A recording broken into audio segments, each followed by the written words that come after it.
오늘 아침에 다들 잠에서 깨셔서 스마트폰으로 뉴스 확인하셨을 때 아마 진짜 숨이 턱 막히는 기분이 드셨을 겁니다. 완전히 공포 그 자체였죠.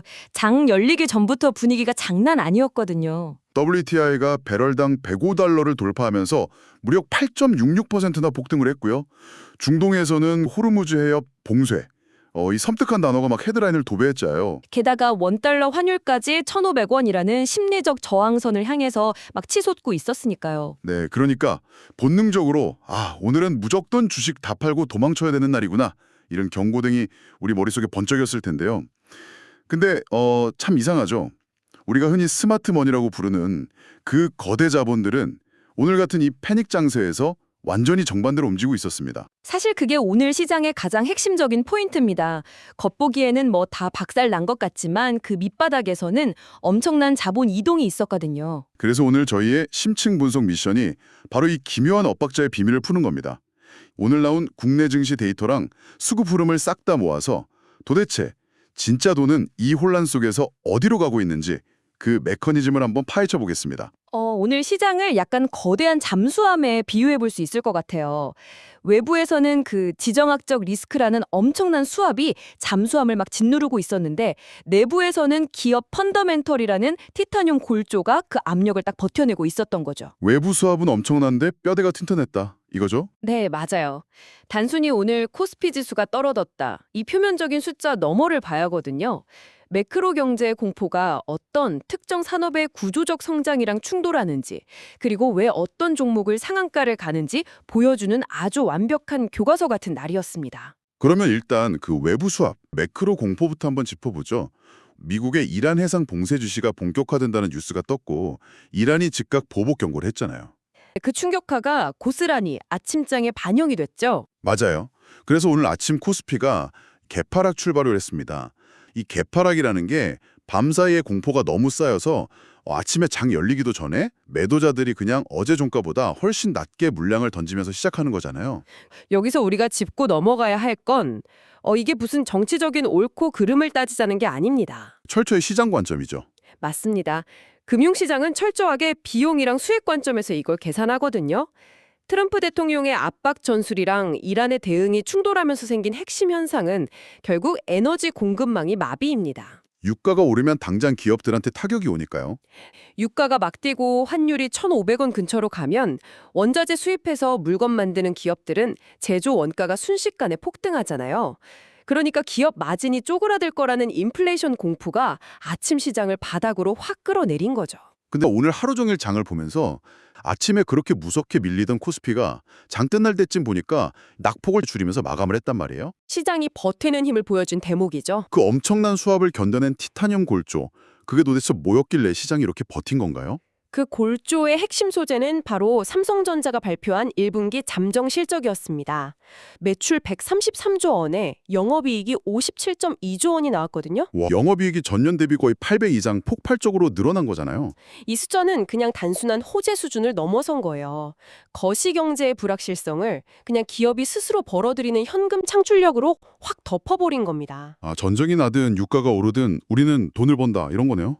지금 전 세계가 필요로 하는 반도체는 무조건 팔리고 마진이 남는다는 걸 그냥 딱 숫자로 증명해버린 거죠. 확실히 영업이익 8배 증가면 매크로 리스크가 아무리 커도 무시할 수 없는 펀더멘털이긴 합니다. 근데 아무리 삼성전자가 돈을 쓸어 담아도 오늘 시장 전체 수급을 보면 되게 불안했잖아요. 외국인들이 전체적으로는 물량을 막 던지고 도망갔는데 그 와중에도 악착같이 쓸어 담은 종목이 있었나요? 그 이면을 들여다보면 외국인의 선택과 집중이 아주 명확하게 보입니다. 오늘 코스피 전체로는 6천억 원 넘게 던졌는데 놀랍게도 SK하이닉스는 8,367억 원, 그리고 삼성전자는 994억 원을 순매수했습니다. 시장 전체에서 6천억을 팔았는데 하이닉스 하나만 8천억 넘게 샀다고요. 그럼 다른 주식들은 다 갖다 버리면서도 하이닉스만 긁어 모았다는 뜻이잖아요. 왜 하필 지금 하이닉스죠? 이런 위기 상황에서 스마트머니는 항상 대체 불가능한 코어 자산으로 도피를 하거든요. 지금 AI 산업 팽창 속도를 보면 고대역폭 메모리, 즉 HBM 수요가 사실상 공급을 초과하는 상태가 아예 고착화되어 있습니다. 아, 물건이 없어서 못 파는 지경이니까요. 맞아요. 그러니까 전쟁 위기로 시장이 막 흔들려서 주가가 조금이라도 싸지면 외국인들은 이걸 리스크 회피가 아니라 원하는 물량을 사게 살 수 있는 기회네 하면서 전쟁의 공포보다 AI 사이클이 주는 확실성에 베팅을 한 거군요. 근데 외국인보다 더 이상하게 움직인 건 기관이었습니다. 코스피 시장에서 기관이 타이거 글로벌 리튬엔 2차 전지 솔렉티브 ETF를 무려 99일 연속으로 순매수했더라고요. 지금 전기차 시장이 그 캐즘, 그러니까 초기 시장에서 대중화로 넘어갈 때 수요가 확 꺾이는 깊은 골짜기에 빠져 있잖아요. 뉴스를 보면 매일 수요 둔화 얘기가 나오죠. 1월 글로벌 전기차 판매량도 중국이랑 미국에서 다둔화됐고 국내 배터리 3사 점유율도 빠졌다는 기사가 쏟아지는데 아니 왜 기관은 99일 동안 하루도 안 빼놓고 이 2차 전지 ETF를 계속 사 모으고 있는 건가요? 개인 투자자분들이랑 아예 다른 시간의 지평을 보고 있기 때문입니다. 지금 말씀하신 캐즘이라는 건 소비자의 단기적인 구매 심리가 위축된 현상일 뿐이거든요. 기관 자본은 산업의 구조적 턴어라운드에 베팅을 합니다.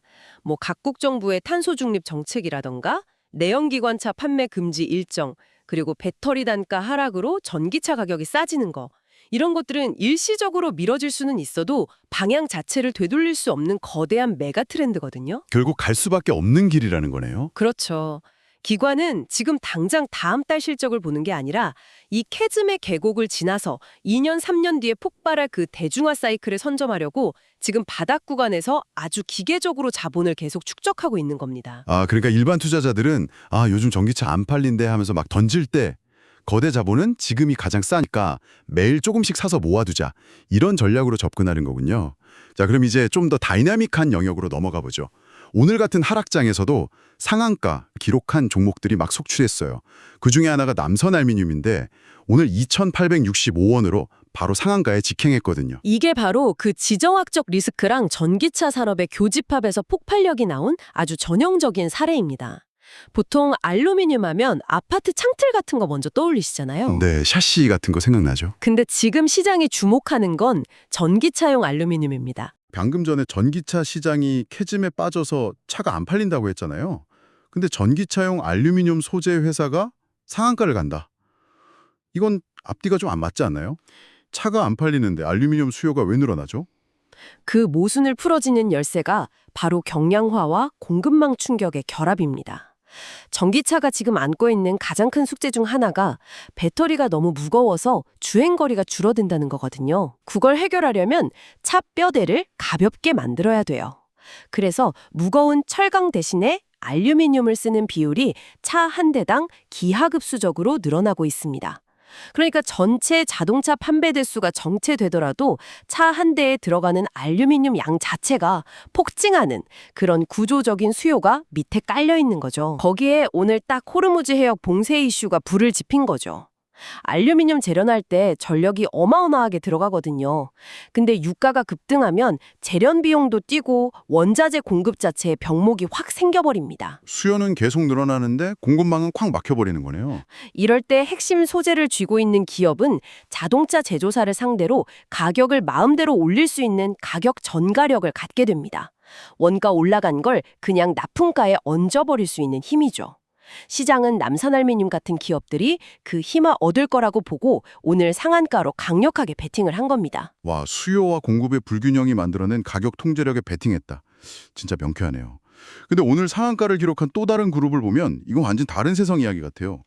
광전자, 우리로, 그리고 TMC 같은 회사들이 무더기로 상한가를 갔거든요. 네, 광통신이나 양자암호 관련주들이죠. 아니, 전쟁이 나서 기름값이 뛰는데 도대체 광통신 케이블이나 양자암호 회사가 왜 상한가를 가는 겁니까? 뭐 미사일 통신망에 광 케이블이 들어가서 그런 건 아니잖아요? 무기랑은 전혀 상관없고요. 이 현상을 이해하시려면 아까 거시경제 공포도 덮어버린다고 했던 인류 최대의 기술적 도약, 즉 AI와 데이터 센터라는 슈퍼사이클의 물리적 구조를 아셔야 됩니다. AI는 챗GPT 같은 소프트웨어, 뭐 무형의 기술 아닌가요? AI가 소프트웨어로 굴러가려면 그 뒷단에는 우리가 상상도 못할 규모의 하드웨어 인프라가 무조건 필요합니다. 지금 엔비디아 GPU 수만 개가 들어가는 거대한 데이터 센터들이 전 세계에 막 지어지고 있잖아요. 근데 이 GPU들이 서로 데이터를 주고받을 때 기존에 쓰던 구리선을 쓰면 어떻게 될까요? 엄청난 발열이 생기고 데이터 전송 속도에 물리적인 병목 현상이 생깁니다. 게다가 그 구리선이 뿜어내는 열 식히는 데만 천문학적인 전력이 들어가고요. 그러니까 열이 안 나고 빛의 속도로 데이터를 쏠 수 있는 광 케이블이나 광 센서로 데이터 센터 내부 핏줄을 싹 다 교체해야 된다는 거군요. 오늘 31,450원으로 폭등한 TMC라는 종목을 눈여겨보셔야 되는데요. 이 회사가 원래 선박이나 원자력 발전소처럼 진짜 극한 환경에 들어가는 아주 까다로운 특수 케이블 만들던 곳이거든요. 원전이나 선박이면 기준이 엄청 빡빡하겠네요. 그 독보적인 기술력을 인정받아서 이제는 북미의 오라클 같은 거대 데이터 센터에 차세대 케이블을 납품할 거라는 기대감이 쫙 커진 겁니다. 결국 전쟁이 나든 유가가 오르든 빅테크 기업들의 AI 군비 경쟁은 절대 멈출 수 없잖아요. 그래서 거기에 필수적으로 깔려야 되는 이런 물리적 인프라 수요는 거시경제 타격을 전혀 받지 않는다는 강력한 논리가 작용한 거죠. 오늘 광전자도 우리로도 다 같은 맥락입니다. 와, 구리선에서 광 케이블로 넘어가는 게 단순한 선택이 아니라 열이나 속도 같은 물리 법칙 때문에 무조건 교체해야 되는 필수 불가결한 거네요. 자, 이렇게 테마성 급등주들을 쭉 살펴봤으니까 이제는 좀 더 묵직하게 시장을 밀어올리고 있는 우량주들을 볼 차례입니다. 엄청난 거래대금을 터뜨리면서 조용히 52주 신고가를 갈아치운 시가총액 3천억 원 이상의 우량주들입니다. 효성중공업, 미래에셋벤처투자, 산일전기, 퍼스텍, 신성이엔지, 이오테크닉스, 한국카본, LS 일렉트릭 같은 종목들인데요. 라인업이 아주 화려하죠. 네, 하나같이 정배열 상태로 날아가고 있습니다. 매물 폭탄을 던질 사람이 없는 아주 강력한 상승 추세라는 뜻이잖아요. 특히 이 흐름을 주도하는 전력기기 섹터는 이제 K-프리미엄이라는 말까지 막 듣고 있는데 이거 너무 단기간에 고평가된 거 아닙니까? 차트 겉모습만 보면 당연히 그렇게 느끼실 수 있습니다. 너무 올랐으니까요. 근데 기업 가치를 평가하는 밸류에이션 지표를 딱 분해해보면 완전히 다른 그림이 나옵니다. 52주 신고가를 찍은 효성중공업을 예로 들어서 한번 분석해 볼게요. 이 회사가 지금 미국의 GE 버노가나 스위스의 ABB 같은 엄청난 글로벌 전력기기 대장주들이랑 경쟁을 하고 있거든요. 근데 실제로 매출 성장성을 비교해보면 이 글로벌 경쟁사들보다 효성중공업이 훨씬 더 가파른 성장 궤도를 그리고 있습니다. 글로벌 1, 2위 기업들보다 효성중공업이 돈을 더 빠르게 잘 벌고 있다는 뜻인가요? 수익 증가 속도가 훨씬 더 빠르다는 의미죠. 근데 주가가 기업 수익 대비 얼마나 고평가 혹은 저평가되어 있는지를 보여주는 PER, 즉 주가 수익 비율 지표를 보면요. 효성중공업은 이 글로벌 경쟁사들 대비해서 무려 32.8%나 과도하게 할인된 가격표를 달고 거래되고 있었습니다. 아니, 성장은 제일 잘하는데 몸값은 30% 넘게 후려치기 당하고 있었다고요? 이거 흔히 말하는 코리아 디스카운트 같은 건가요? 네, 과거에는 복잡한 그룹 지배구조라던가 내수 위주의 사업 포트폴리오 때문에 그런 할인율이 붙는 게 되게 당연하게 여겨졌거든요. 근데 지금은 상황이 완전히 다릅니다. 아까 말씀드린 미국의 낡은 전력망 교체 시기랑 AI 데이터 센터들이 전력을 막 미친 듯이 빨아들이는 폭식 현상이 딱 맞물리면서 변압기랑 전력기기 수요가 진짜 폭발해버린 거예요. 아, 물건 없어서 못 파는 건 여기도 똑같네요. 그래서 그동안 억눌려 있던 몸값이 기업이 실제로 벌어들이는 이 압도적인 실적 증가, 즉 어닝스 업이라는 물리적인 힘에 의해서 강제로 정상화되고 있는 과정인 거죠. 실제로 최근 증권가에서도 효성중공업에 적용하던 PER 할인율을 기존 23.1%에서 14.5%로 대폭 축소하면서 목표 주가를 계속 올리고 있거든요. 아, 그러니까 지금 산일전기나 LS 일렉트릭 같은 전력기기 주식들이 막 오르는 건 단순한 테마 장세나 거품이 아니라 본래 받아야 될 가치를 뒤늦게 인정받으면서 제자리를 찾아가는 구조적 정상화 과정이다. 이렇게 봐야겠네요. 네, 미래에셋벤처투자나 한국카본 같은 다른 52주 신고가 종목들도 결국 본업에서 실적이 개선되고 턴어라운드 하는 게 주가를 밀어 올렸다는 점에서 아주 똑같은 궤를 같이 하고 있습니다. 자, 이제 오늘 심층 분석의 핵심을 갈무리해 보겠습니다. 오늘 아침에 시장 보시면서 어떤 생각하셨습니까? 겉으로 볼 때는 전쟁 공포, 유가 폭등, 환율 급등이라는 이 삼중고에 시달리면서 막 무너져 내리는 아수라장 같았잖아요. 당장이라도 주식에 켜서 매도 버튼 눌러야 될 것 같은 공포심이 시장을 지배했죠. 하지만 바닥은 달랐습니다. 맞습니다. 그 거친 파도 밑에는 전혀 다른 방향으로 흐르는 아주 거대한 해류가 있었습니다. 진짜 스마트머니는 지정학적 공포에 휩쓸려서 현금으로 도망친 게 아니었어요. 오히려 기회로 삼았죠. 그들은 AI 혁명을 지탱하기 위해 무조건 물리적으로 교체돼야 하는 광통신 케이블로, 북미 전력망 재구축을 이끄는 전력기기 슈퍼사이클로, 그리고 당장은 그 캐즘의 골짜기에서 신음하고 있지만 결국 다가올 수밖에 없는 2차 전지의 턴어라운드를 향해서 아주 치밀하고 냉정하게 자본을 밀어넣고 있었습니다.